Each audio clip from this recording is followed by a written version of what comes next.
My dear fellow citizens, my heartiest greetings to all of you on our 77th Independence Day. It is a glorious and auspicious occasion for all of us. I am overjoyed to see that festivity is in the air. It is a matter of delight as well as pride for us to see how everyone, children, youth, and the elderly in cities and villages everywhere in India are excited and preparing to celebrate this festival of our freedom. The people have been celebrating Azadi Ka Amrit Mahotsav with great enthusiasm. Independence Day celebrations also remind me of my childhood days. We could not contain our excitement of participating in the Independence Day celebrations in our village school.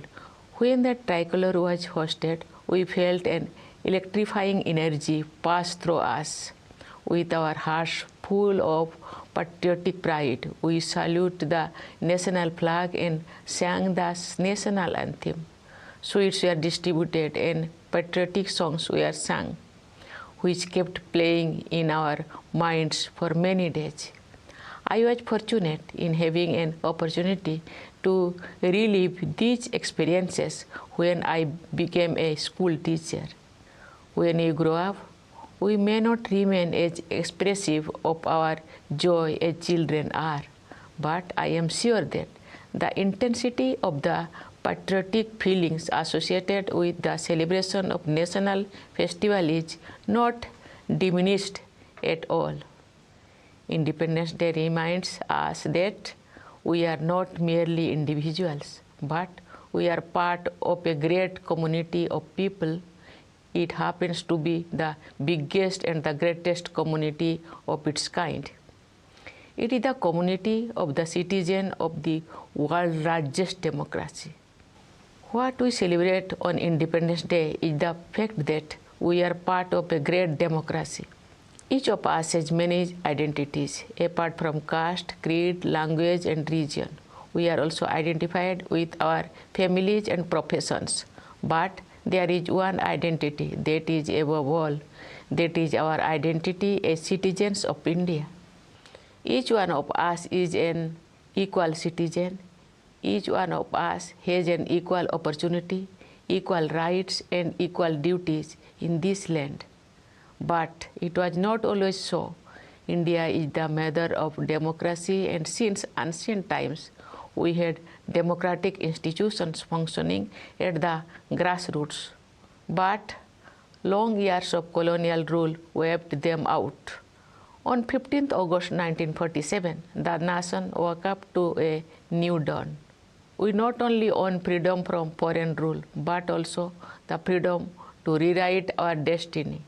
With our independence began the era of foreign rulers, withdrawing from many colonies, and colonialism drew close to its end.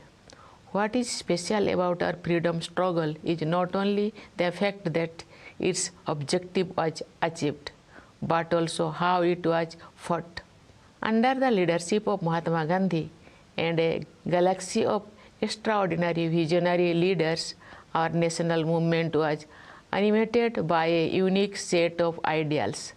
Gandhiji and others rekindled the soul of India and helped the nation rediscover its civilizational values.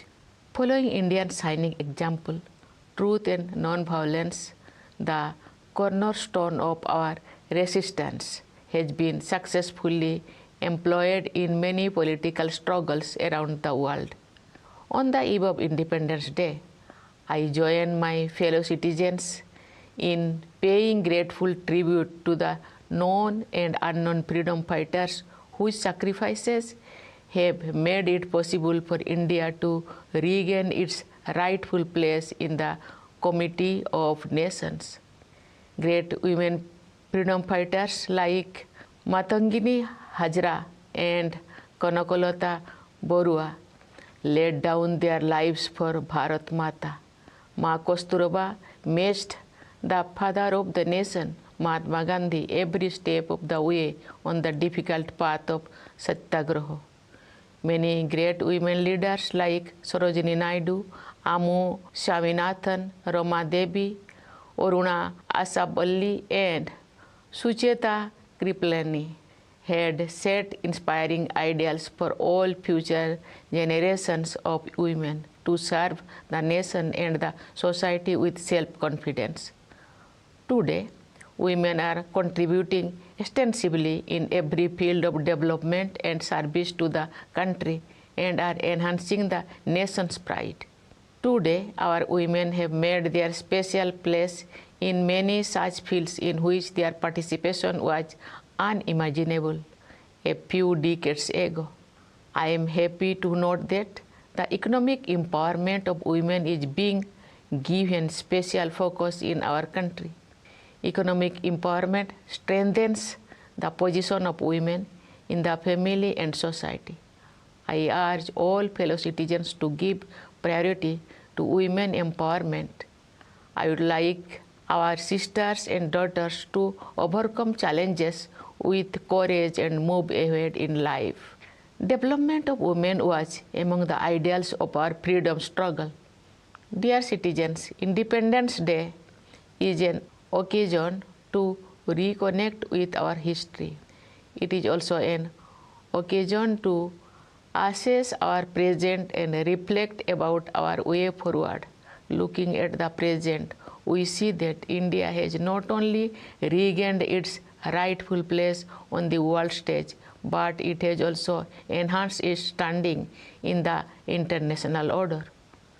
During my visits and interactions with the members of the Indian diaspora, I have observed a new confidence in the India story.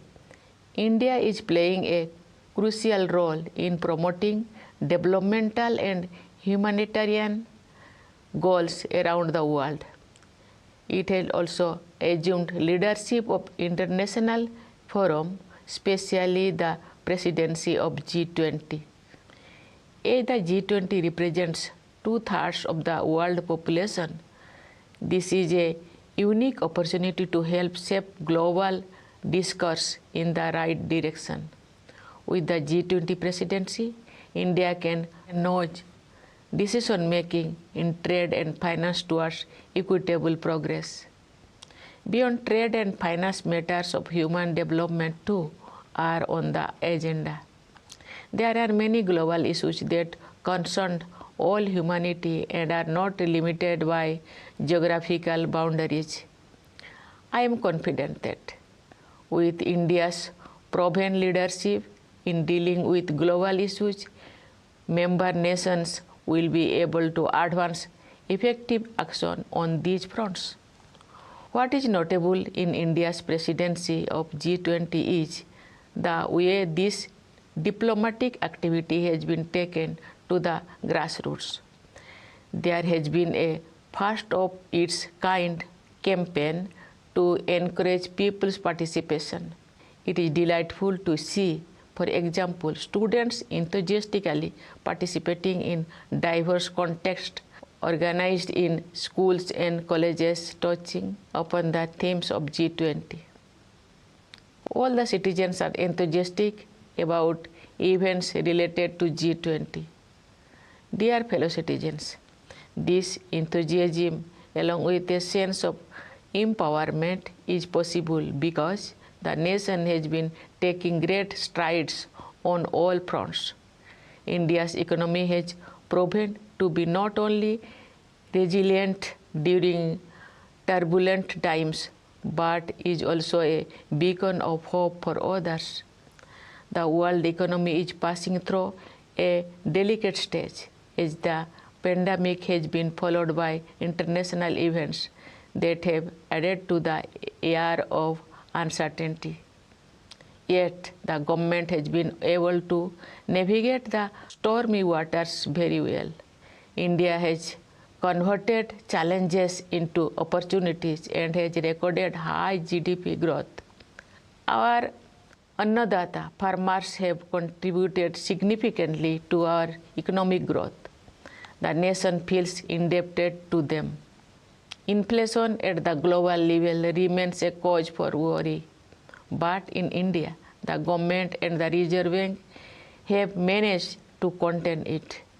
The government has succeeded in protecting the common people from high inflation, while also providing a more extensive security cover to the poor.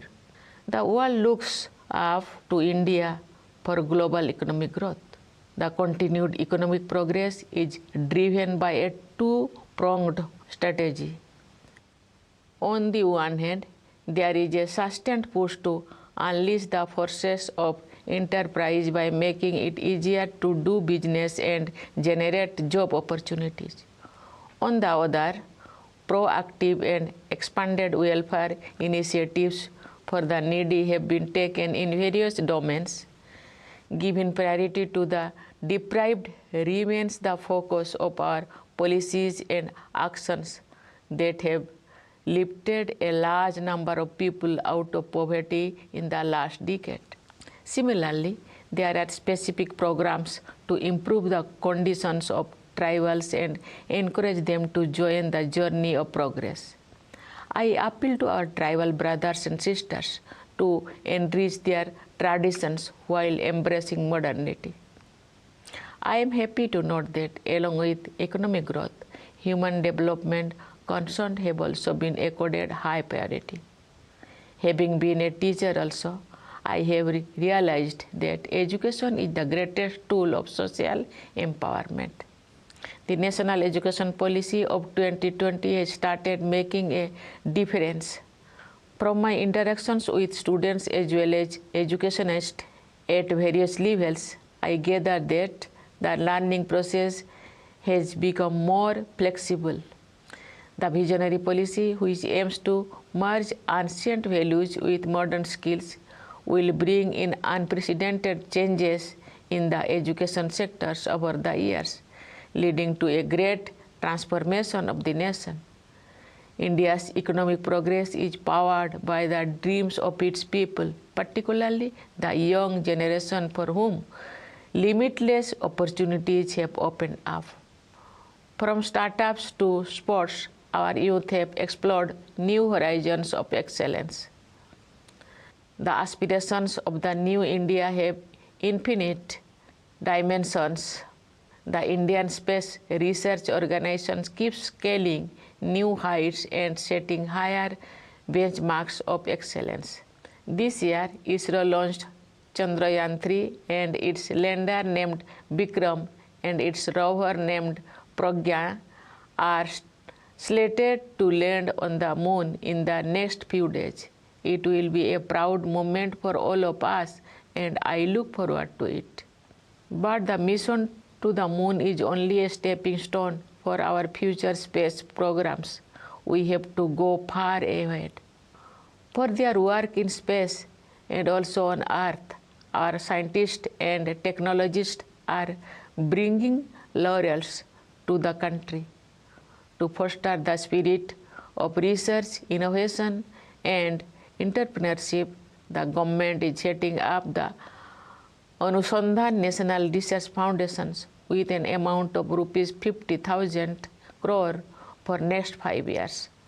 The foundation will seed, grow, and promote research and development in our colleges, universities, and research institutions. Dear citizens, for us, science or knowledge are not ends in themselves, but are a means for the betterment of all the people. One area that merits urgent attention of scientists and policymakers all over the world is climate change. We have faced numerous extreme weather events in recent years. Parts of India have faced extraordinary floods. At the same time, there are places facing drought. These events are also attributed to the phenomenon of global warming. Therefore, it is necessary to make efforts at the local, national, and global levels for the environment. In this context, it is noteworthy that we have achieved unprecedented goals in the field of renewable energy. India is providing leadership to the International Solar Alliance. Our country is playing a leading role in fulfilling international commitments. We have given the mantra of life, that is lifestyle for environment, to the global community. Dear fellow citizens, extreme weather events affect all, but their impact is far more severe on the poor and the marginalized.